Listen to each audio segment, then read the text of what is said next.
The moment I saw my best friend's name on my wife's phone at 2:17 in the morning, something inside my chest just stopped. At first, I told myself I was being paranoid. But then the phone vibrated again. And again. 3 messages in a row. My wife, Emily, was asleep beside me. The soft glow of the phone lit up the nightstand. I wasn't trying to snoop. I wasn't that kind of husband. At least, I wasn't before that night. The screen lit up one more time. Jason, I miss you already. My heart began pounding so hard I could hear it in my ears. Jason wasn't just some random guy. Jason was my best friend of 15 years. I met Jason when we were both 19. First year of college, first week in the dorms. He was loud, confident, the kind of guy who could make friends in 5 minutes. I was the quiet one. Somehow we balanced each other out. We survived everything together. Failed classes, terrible jobs, breakups that felt like the end of the world. When my dad died suddenly in my mid-20s, Jason was the one who slept on my couch for 2 weeks so I wouldn't be alone. He wasn't just a friend. He was family. So when I met Emily 3 years ago, it felt natural introducing them. Looking back now, that might have been the worst decision of my life. Emily walked into my life like sunlight. I met her at a bookstore cafe. She spilled coffee on my laptop by accident and insisted on paying for the repair. We ended up talking for 3 hours instead. She was kind, soft-spoken. She had this calm way of looking at you that made you feel understood. I fell for her fast. Within a year, we were married. Jason was my best man at the wedding. I still remember the speech he gave. Mark finally found someone who can tolerate him. He joked, making everyone laugh. Then he raised his glass and said something that stuck with me. Emily, take care of my brother. Brother. That word echoes differently in my head now. In the beginning, everything felt perfect. Emily and Jason got along great. Too great, maybe. They shared the same sense of humor. Same taste in movies. Same sarcastic style of teasing. Whenever the 3 of us hung out, the energy felt easy. Jason would come over for dinner. We'd watch games together. Sometimes Emily and him would gang up on me during board games. I thought it was harmless. I thought it meant the people I loved most were bonding. But little things started changing. And I ignored every single one of them. It started with texting. At first, it was normal. Jason would text in the group chat. Then sometimes he'd message Emily about recipes or movie suggestions. No big deal. But gradually, I noticed something strange. They were texting each other more than they were texting me. If we were all sitting on the couch watching a movie, sometimes Emily's phone would buzz. She'd glance at it, smile slightly, then lock the screen. Who's that? I'd ask casually. Just Jason sending memes, she'd say. It felt normal. At least, I told myself it was. Then came the gym thing. Jason started going to a gym near our apartment. One evening, Emily mentioned she wanted to start working out again. Jason said that gym is really good, she said while chopping vegetables in the kitchen. Oh yeah, I said. Yeah, he offered to show me around. Something about that sentence made me pause. But Jason had always been helpful. And Emily trusted him because I trusted him. So I shrugged. Sure, I said. Looking back now, that was mistake number 2. They started going to the gym together 3 times a week. Sometimes I joined them. Sometimes work kept me late. And that's when something else started happening. Inside jokes. The kind that made you feel like an outsider in your own living room. Jason would say something random. Emily would burst out laughing. And I'd just sit there like the only person who didn't understand the punchline. What? I'd ask. Nothing, Emily would say. Inside joke, Jason would add. Inside joke. Between my wife and my best friend. It bothered me more than I wanted to admit. But again, I told myself I was being insecure. Jason would never betray me. And Emily loved me, right? About 6 months ago, something else changed. Emily started guarding her phone. Before, she'd leave it anywhere. Kitchen counter, couch, nightstand. But suddenly, the phone was always face down. Always locked. Always in her hand. One night I asked about it. Are you hiding state secrets or something? I joked. She smiled, but it felt forced. Just work stuff. She kissed my cheek and changed the subject. I let it go. Because trust means not questioning everything. At least, that's what I believed. Then came the night that changed everything. 3 weeks ago, Jason came over to watch the game. The 3 of us ordered pizza, drank beer, laughed like we always did. But something felt different. I caught Jason glancing at Emily more than usual. And once, just once, I saw something strange. When Emily went to grab plates in the kitchen, Jason's eyes followed her. Not like a friend. Like a man watching a woman he wanted. The thought flashed through my mind for half a second. Then I pushed it away. Because some possibilities are too ugly to believe. Later that night, Jason left around midnight. Emily and I went to bed soon after. Everything seemed normal. Until 2:17 a.m. when her phone lit up. And I saw his name. Jason. The message preview showed only a few words. But it was enough to make my stomach drop. I miss you already. My hands started shaking. There were 2 more messages underneath. I stared at the phone for what felt like hours. Part of me wanted to wake Emily up and ask her what the hell was going on. Another part of me was terrified of the answer. The phone buzzed again. Another message from Jason. This time longer. And before I could stop myself, I picked up the phone and unlocked the screen. What I read next made me realize the 2 people I trusted most in the world had been hiding something far worse than I ever imagined. The moment the phone unlocked, I already knew my life was about to change. I didn't want to read the messages, but my thumb moved anyway. Jason's name sat at the top of the screen. The conversation preview alone was enough to make my stomach twist. Jason, I miss you already. Jason, tonight was hard, pretending everything was normal. Jason, I hate leaving you there with him. For a second, I thought I was going to throw up. My eyes moved down the screen slowly. Then I saw Emily's replies. Emily, you know we have to be careful. Emily, he's starting to notice things. Emily, but I miss you too. The room felt like it was spinning. I looked over at Emily. She was asleep beside me. Peaceful, breathing softly. The same woman who kissed me goodnight a few hours earlier. The same woman who promised me forever. And now I was staring at proof that something between her and my best friend was happening behind my back. But the worst part? The conversation didn't start tonight. It went back months. My hands trembled as I scrolled up. January, February, March. Hundreds of messages, memes, inside jokes, late-night conversations. And slowly, the tone changed. At first it looked innocent. Then it became emotional. Then something else entirely. One message from Jason made my chest tighten. Jason, sometimes I wish things had gone differently. I met you too late. Emily replied minutes later. Emily, don't say that. Then another message from her right after. Emily, but sometimes I think the same thing. I felt like someone had punched me in the ribs. The betrayal wasn't sudden. It had been growing quietly for months, maybe longer. Right under my nose. I kept scrolling. My mind was screaming at me to stop. But I couldn't. I had to know how deep this went. Then I saw a message from 2 weeks ago. Jason, when he hugged you tonight. I hated it. Emily's response came almost immediately. Emily, Jason, please don't start. Jason again. You know how I feel about you. And then, the message that made my hands go completely numb. Emily replied, I know. Not you're crazy. Not stop saying that. Just 2 words. I know. That's when the truth finally settled into my bones. This wasn't just flirting. This wasn't harmless texting. They both knew exactly what they were doing. My chest burned with a mixture of anger and disbelief. I kept scrolling higher. And then I saw the moment everything changed between them. It was from 3 months ago. The night Emily first started going to the gym with Jason. Jason had sent a message at 11:42 p.m. Jason, tonight felt different. Emily responded. Emily, it did. Then a minute later, Emily, we shouldn't talk about that. Jason replied, but you felt it too. Emily didn't respond for 20 minutes. Then she sent one message. Emily, yes. My stomach dropped. That was the moment. The moment the line was crossed. And I was the only one who didn't know. I rubbed my face, trying to breathe. Maybe it was just emotional cheating. Maybe they never actually. Then I saw another message. From last week. Jason, I still think about the night in the parking lot.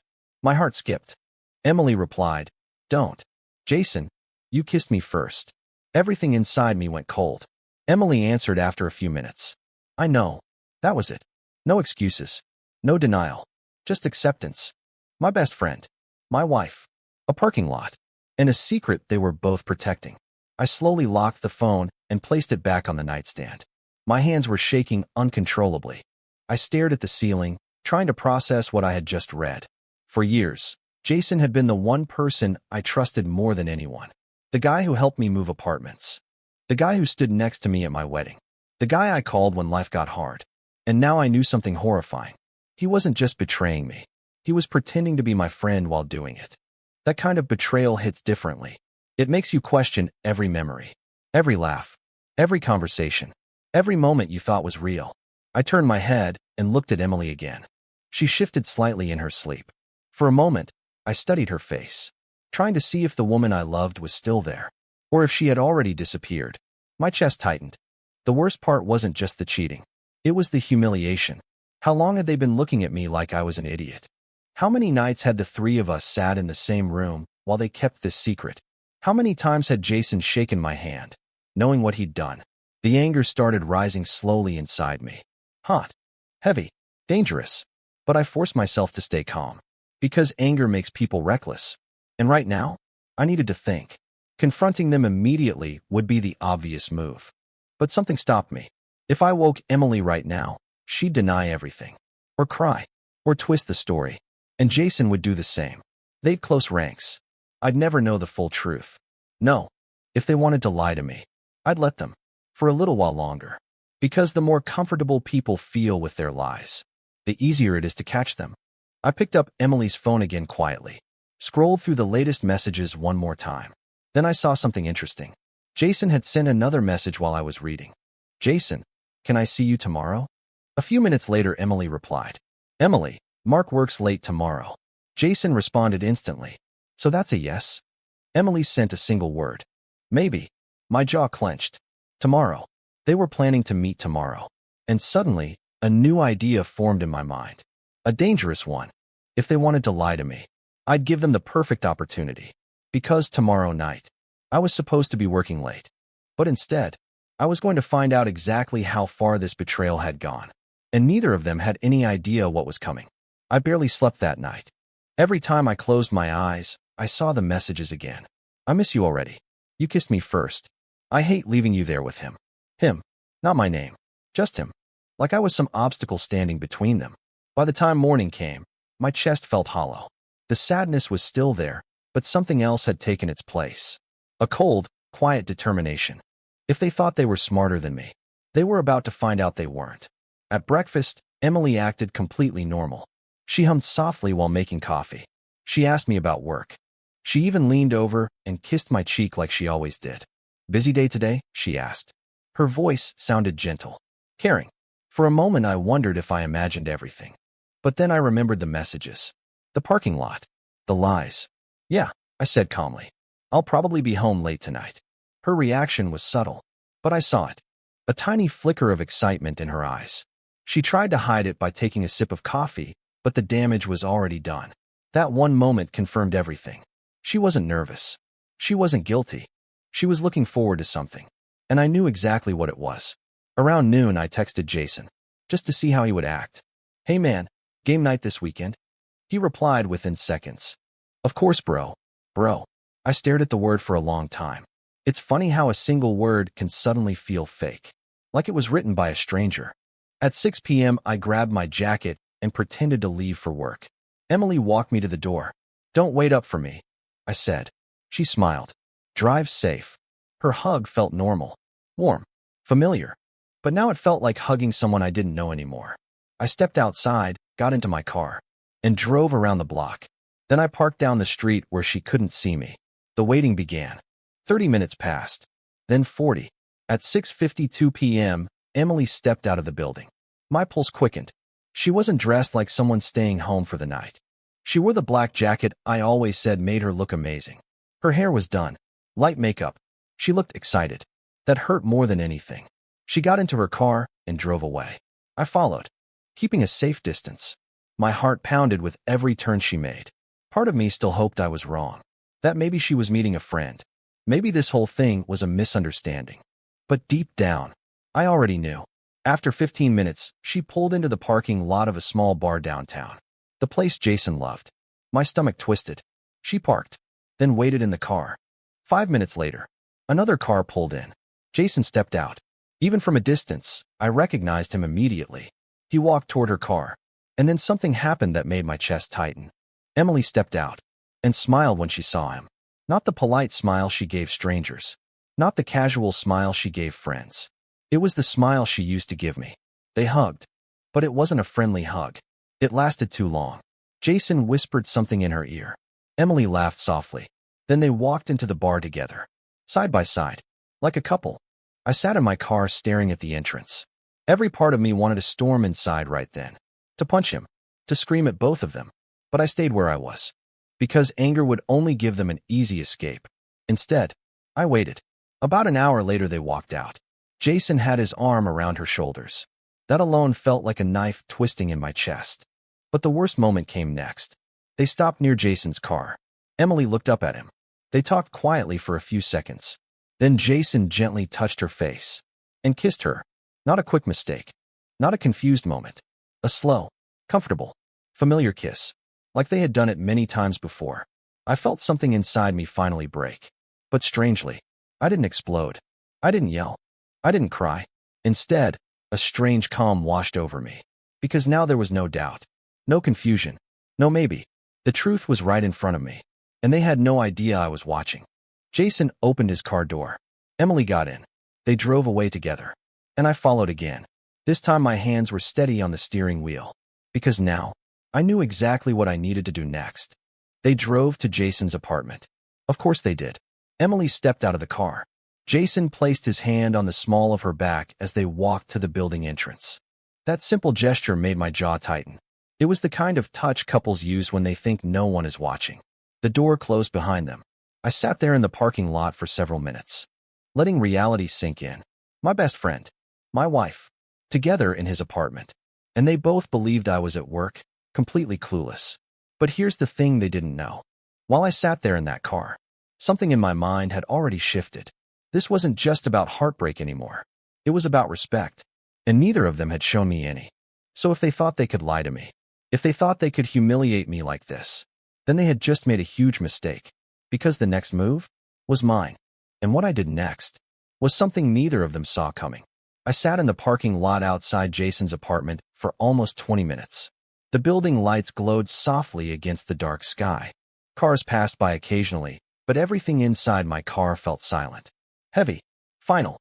Emily and Jason were upstairs somewhere, probably laughing, maybe pretending the world outside didn't exist. But what they didn't realize was that their secret had already collapsed, and I was done being the fool in their story. So instead of barging upstairs like an angry idiot, I did something smarter. I pulled out my phone, and I started recording a video. I looked straight into the camera. My voice was calm. "Hey Jason," I said quietly. "And Emily, if you're watching this too." I paused for a moment. I know everything. Even saying those words out loud made my chest tighten. But I kept going. I read the messages. "I saw the kiss tonight. I followed you here." My hand trembled slightly, but I forced myself to stay composed. "For 15 years, Jason, I called you my brother. And Emily, I trusted you with my life." I let out a slow breath. But clearly that meant nothing to either of you. I stopped the recording. Not because I ran out of things to say, but because I had something better planned. Instead of going upstairs, I drove home. That decision might sound strange. Most people expect some dramatic explosion. But honestly, the anger had already burned out.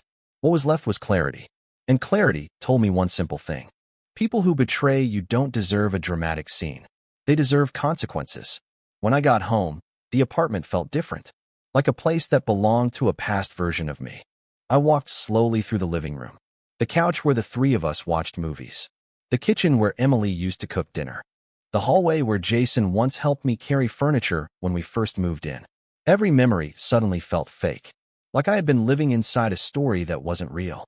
I grabbed a suitcase from the closet. Then I started packing Emily's things. Clothes, shoes, makeup, everything. Not violently. Not angrily. Just methodically. When the suitcase filled, I grabbed another one. By midnight, every single thing that belonged to her sat neatly by the front door.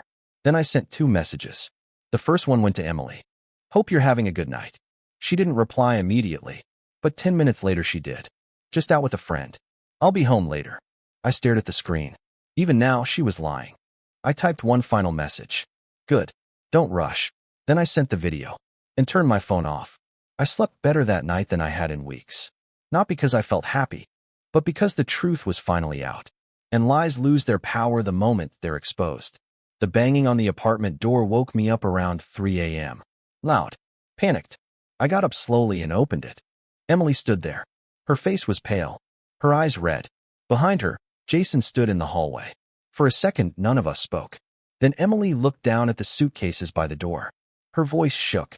"Mark, please let me explain." "Explain." "It's amazing how quickly people want to talk once their secrets are gone."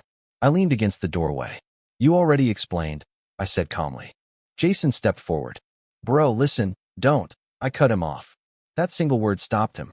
For the first time since I'd known him, Jason actually looked nervous. Good. Now he understood what betrayal felt like. Emily started crying. "I swear it wasn't supposed to happen like this." I laughed quietly. "Really?" I said. Because from the messages it looked pretty planned. She covered her face with her hands. Jason tried again. "It just happened, man." I stared at him. "It happened for months." Neither of them answered. Because there wasn't a good answer. There never is. I stepped aside and pointed to the suitcases. "Your things are packed." Emily looked at me like she'd been slapped. "You're kicking me out." I shrugged. "You already left." Silence filled the hallway. Jason shifted awkwardly behind her. Emily wiped her eyes. "Where am I supposed to go?" I looked directly at Jason. "That sounds like his problem now." Jason opened his mouth, but no words came out. For a guy who always had something to say, that was new. Emily slowly grabbed one of the suitcases. Jason picked up another. Neither of them looked at me again. Before leaving, Emily whispered one last thing. "I never meant to hurt you." I shook my head. "That's the problem," I said. "You just didn't care if you did." She walked away after that. Jason followed. And just like that, 15 years of friendship ended in a silent hallway at 3 in the morning. People always ask if I regret how I handled it. Honestly, no. Because karma has a funny way of showing up without you forcing it. 3 months later, I heard through mutual friends that Jason and Emily were already fighting constantly. Turns out relationships built on lies don't last very long. Trust is hard to build, but incredibly easy to destroy. They destroyed mine. And eventually, they destroyed each other's too. As for me, life didn't end. It changed. I moved to a new apartment, started focusing on work, reconnected with friends I hadn't seen in years. And slowly, the anger faded. The betrayal became just another chapter of my life. A painful one, but also an important lesson. Because the truth is this. Sometimes the people you trust the most will break your heart. But their betrayal doesn't define you. How you walk away from it. That's what defines who you really are. And the night I saw those messages at 2:17 a.m., I thought my life was falling apart. But looking back now, that was the night I stopped trusting the wrong people and finally started trusting myself.